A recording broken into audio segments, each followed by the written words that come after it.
you guys had so much success last year. Undefeated season all the way through the conference tournament. I mean, you rolled everybody pretty much. A lot of roster turnover. Max goes to Texas, Patrick goes to Loyola, and Connor goes and transfers as well. How do you guys rebound from that turnover, also with the new head coach at the helm? Well, to be honest, everyone talks about the new head coach, but Coach Freeman's been a part of the family even before I got there. I believe in 2015, 2016, he was with Mills for the longest, and he just had his opportunity. So we don't really look at it as a new head coach. We look at it as just one of our coaches that we love, that took the hireship of being the head coach. With the roster turnaround that happens, it's college basketball now. With NIL and with the transfer portal, that kind of brings in a whole new dynamic of having guys transfer, having guys come in. So we know that's a part of the game. The thing that we're excited about is that the core guys that we have back have experience, know what to do in big games, and when it comes to March and when it comes to winning time, we'll be there and ready to play. I feel like we've been blessed to be able to have a coach and a coaching staff that are able to adjust and be able to give us those opportunities where we're going to be able to play the same offense, do the same things, but give us that freedom that the core guys will come back and be able to lead the ship as long. So I think we'll be fine. I think we'll be okay, and I think once March comes around, we'll be ready to go. What changes have you seen, if any, from the old coaching staff to Coach Springman? I mean, you mentioned how he's been in the system for a while. He knows the program. He was there for the building of that success with Paul Mills. But have there been any changes? To be honest, like with coaches, like the culture part and having the team camaraderie is a big thing. But I haven't really seen any changes in the sense of like what we do. Obviously, you're a basketball team. You work on offense and defense. I feel like we have an emphasis on defending, but I also feel like we want to play faster than last year, and surprisingly, we played pretty fast last year, but even faster with Coach Freeman and Coach Patterson. We brought in Coach Antonio Bostic, our assistant, and Coach Lewitt, so they emphasize on the defensive end and offensive end as well. I haven't really seen any changes, but I know that we're trying to attack the details a lot more, attack everything that we can do every day, make everything intentional. I think that's something that we're focusing on. I think that's what the coaching staff is drilling down our head is, hey, have intentionality with everything. So if there's a difference from between last year and this year is intentionality, and the season that we had last year, if intentionality wasn't our main focus and this year intentionality is our focus, then it means that I think we can be a more dangerous team come March. More dangerous team compared to last year. Last year was one of the best teams the Summit League has ever seen. The dominant performances throughout the non-conference season into conference play, and you talk about speeding up that offense. It was one of the highest scoring offenses in the country. How do you fine-tune that and make it even faster?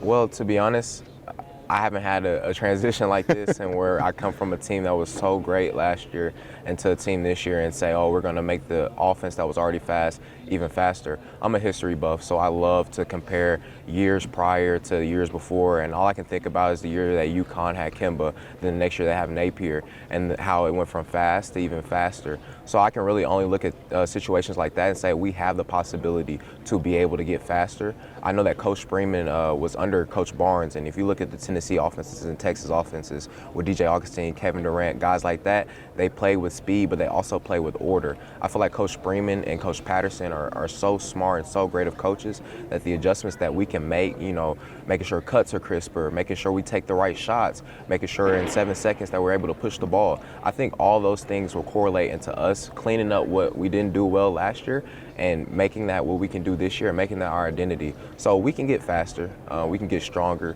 we can get better, and this team has the potential to be able to be one of the better teams that we've had in Oral Roberts history if we love each other, if we trust God, and if we put forth the best effort that we can. I think we'll be able to be an even faster team, but even a better team come time to play in March. You are you were second team all-conference last year. Now you're first team in the preseason polls this year. That role is going to be expanded for yourself, right? Last year, I know there was Max and everything that he was able to do, his high scoring and everything.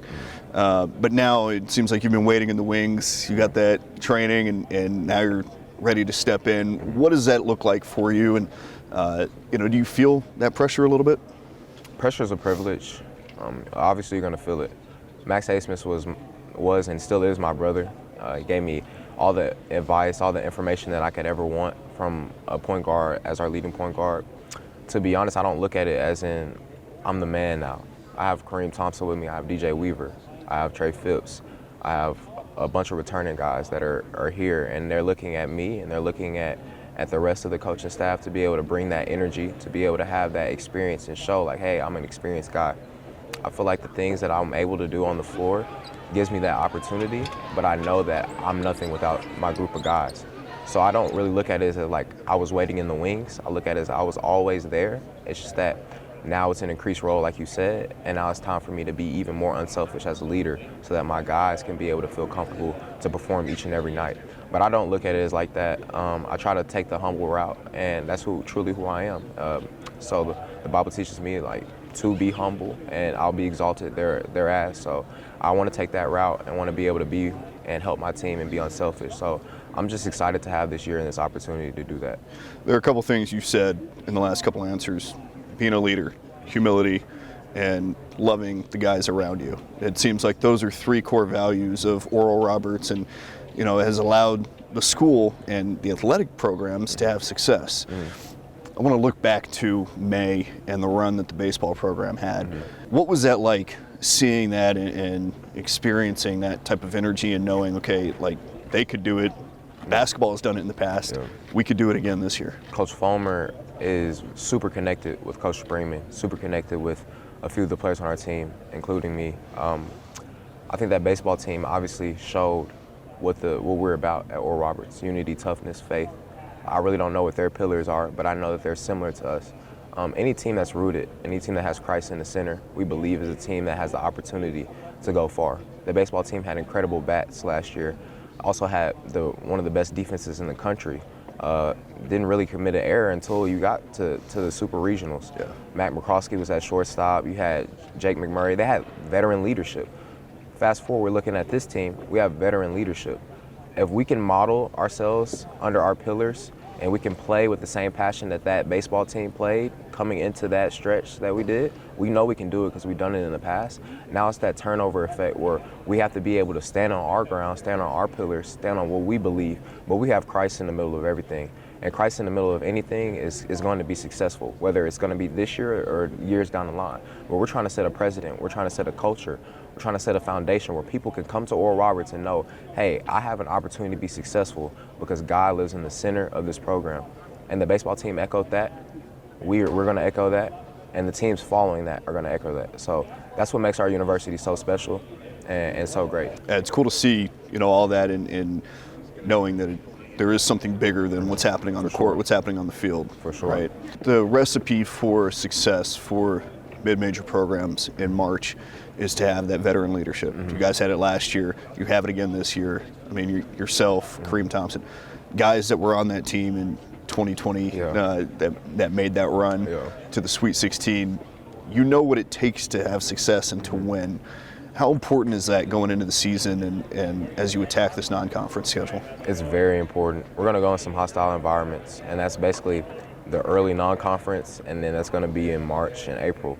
We're looking forward to that, though, because there's going to be times we're going to be tested, down 15, down 8, down 4 with a minute left. Let's see what we're really made of, and that's when your leaders come, and sometimes you're going to have failures early on non-conference. We'll take that, because those failures are going to end up becoming successes for us down the line. We know we're going to have to play in a hostile environment here. We're going to have to play in front of the Dakota fans. We're going to have to do that all over again. The veteran leadership comes in because if you've seen it over and over again, history repeats itself. So it almost becomes deja vu. When I look at Kareem and Kareem looks at me and we're at St. Thomas and Rhodey's hot and we're down 8 with 4 minutes left, we're looking at each other and looking like we got to have each other's back. And we've been here before. And everyone wants to see us lose. That's when you take 15 to 17 guys, and you chain link together. And that's where that heart, that's where that love comes in for each other. So that veteran leadership has to remind the rest of the players, hey, we have each other, and that's it. Every time we step into an arena, every time we step into a venue.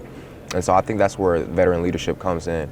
When we're in tough times, non-conference, in March, you have to come together and you have to lean on each other. But the vets and the people that have been there have to remind everybody the importance of staying together.